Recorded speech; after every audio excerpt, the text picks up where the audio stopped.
For many people, walking is seen mainly as a way to stay fit or burn calories. But scientists now understand that walking plays a much deeper role in health, especially when it comes to your eyes. It turns out that the movement of your legs helps push blood through the tiniest blood vessels in your body, including the delicate capillaries in the retina. These vessels don't pump blood on their own, they rely on regular muscle movement to keep circulation flowing. And without that movement, even something as distant as your vision can begin to suffer. So, how many steps does someone really need to walk to keep their eyes healthy? The answer depends partly on age, but the principle is the same. Walking helps maintain microcirculation. When you walk, your calf muscles contract, gently pushing blood back toward your heart and through the body's smallest vessels, including those in the eyes. If you're walking less than 1,000 steps a day, circulation becomes sluggish, blood pools in the lower limbs, and capillary flow to areas like the retina is reduced. This starves the eye of oxygen and nutrients, and over time increases the risk of dry eyes, blurred vision, and more serious conditions like retinal damage. You might ask, can walking really affect the retina? Yes, because the retina is one of the most oxygen-demanding tissues in the body. It depends on a dense network of microcapillaries to stay healthy. When blood flow is reduced, waste builds up, oxygen levels drop, and damage can accumulate, even if your eyes feel fine in the short term. Researchers have found that walking even 4,000 to 6,000 steps a day can significantly improve capillary function and slow down eye problems. Is this just a concern for older adults? Not at all. In your 20s, you might not feel the effects immediately, but if you walk fewer than 1,000 steps a day, the early signs, eye strain, dryness, or difficulty focusing after long hours on screens, can already start to appear. In your 30s and 40s, low movement accelerates capillary aging, making the retina more vulnerable to conditions like diabetic retinopathy or macular thinning. And by your 50s, a sedentary lifestyle combined with natural aging makes poor circulation a serious threat to long-term eye health. Couldn't someone just exercise hard once a day and still sit most of the time? That's a good question, and surprisingly, the answer is no. A single workout, even an intense one, doesn't keep your microcapillaries active throughout the day. Capillary health relies on frequent, low-intensity movement, like walking, standing, or light pacing. That's why researchers now recommend spreading out your steps rather than saving them all for a single walk. Short, regular activity keeps blood moving, prevents stagnation, and activates the small muscle pumps your eyes depend on. So what's the ideal number? Based on current research, walking at least 6,000 to 10,000 steps per day appears to maintain healthy capillary flow. It doesn't have to be done all at once. A few hundred steps every hour are better than nothing.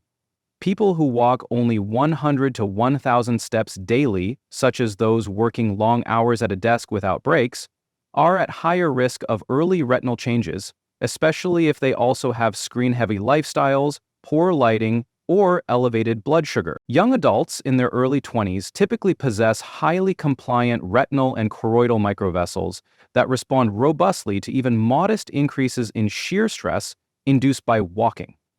A daily target of around 5,000 steps generates sufficient rhythmic muscle contractions to enhance nitric oxide release and maintain capillary patency. At this age, endothelial function is near peak, so sustained perfusion preserves photoreceptor oxygenation and prevents early microvascular rarefaction.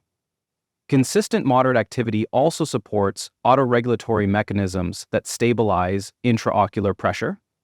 Skipping more than 2 consecutive days of activity can begin to impair microcirculatory homeostasis. A 22-year-old who increased from 2,000 to 5,000 daily steps maintained stable retinal blood flow measurements over 6 months.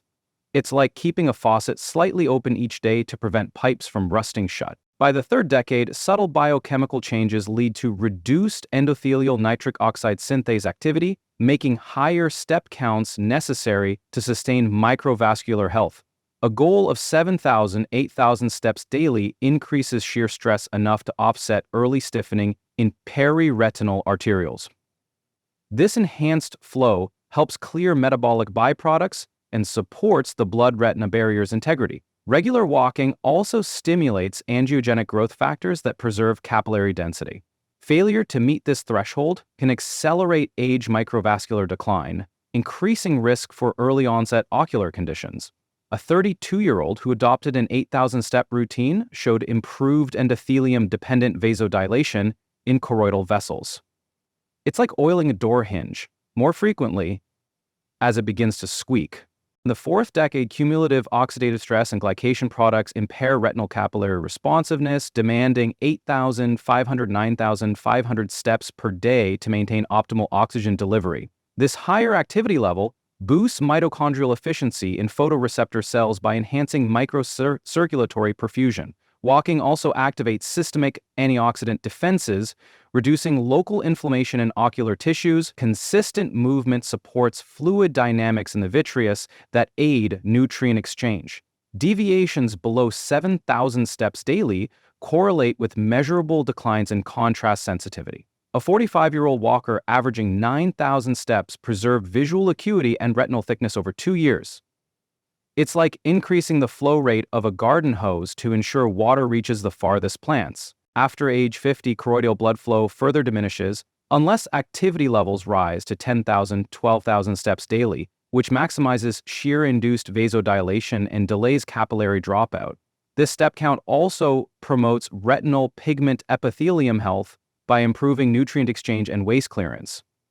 Enhanced perfusion reduces the accumulation of drusen and slows progression to early macular degeneration. Walking supports systemic cardiovascular health, indirectly benefiting ocular microvasculature. Sedentary behavior below 5,000 steps greatly elevates risks for age vision impairment. A 55-year-old increased from 6,000 to 11,000 steps and demonstrated stabilized macular pigment density. It's like boosting a city's main water pump to maintain pressure across an aging pipeline network. Walking just 100 steps daily yields minimal shear stress and is insufficient to trigger meaningful nitric oxide release in retinal capillaries.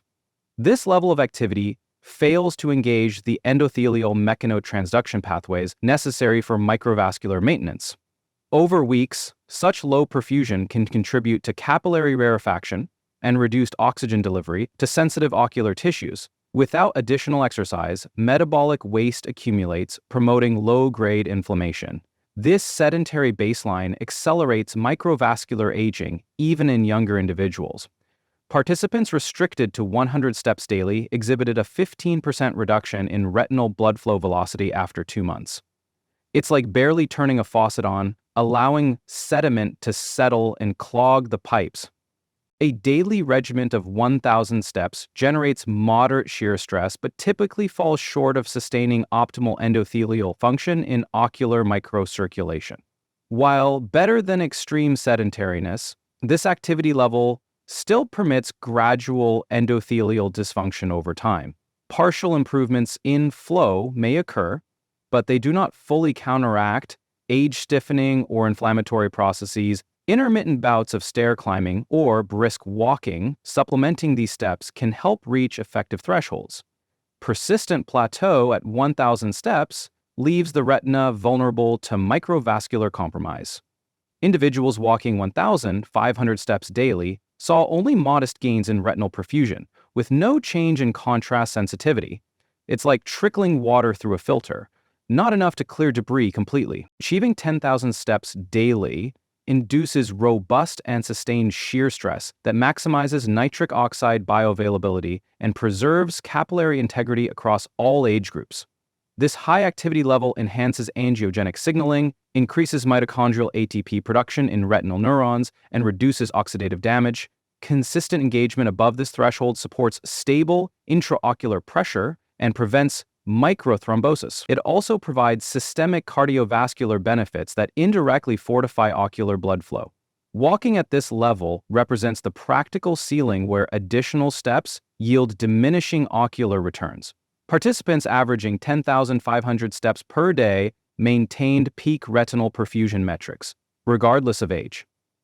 It's like running a faucet at full blast to ensure every sprinkler in the garden operates optimally. Beyond approximately 12,000 steps per day, further increases produce marginal additional microvascular benefit as endothelial shear stress responses reach saturation. Overextending walking duration may induce systemic fatigue without significant ocular gain. The key is maintaining a consistent daily minimum rather than chasing ever higher counts. Occasional high-intensity intervals can be interspersed but should not replace sustained moderate walking. Balanced activity assures eye health without undue strain. Individuals walking 15,000 versus 12,000 steps showed no significant difference in choroidal blood flow improvements. It's like filling a sponge to capacity. Once saturated, extra water simply runs off. Walking complements other eye care measures such as regular breaks from screens, ocular exercises, and a diet rich in lutein and zeaxanthin. The mechanical shear stress from walking synergizes with nutritional antioxidants to protect against microvascular oxidative stress. Combined strategies yield more robust protection than any single intervention alone. Tracking steps alongside eye health metrics encourages adherence and personalized adjustments. This holistic approach ensures long-term maintenance of visual function. A study combining 8,000 daily steps with dietary supplementation saw superior preservation of macular pigment compared to either strategy alone. It's like pairing regular filter cleaning with water treatment chemicals for the clearest aquarium water.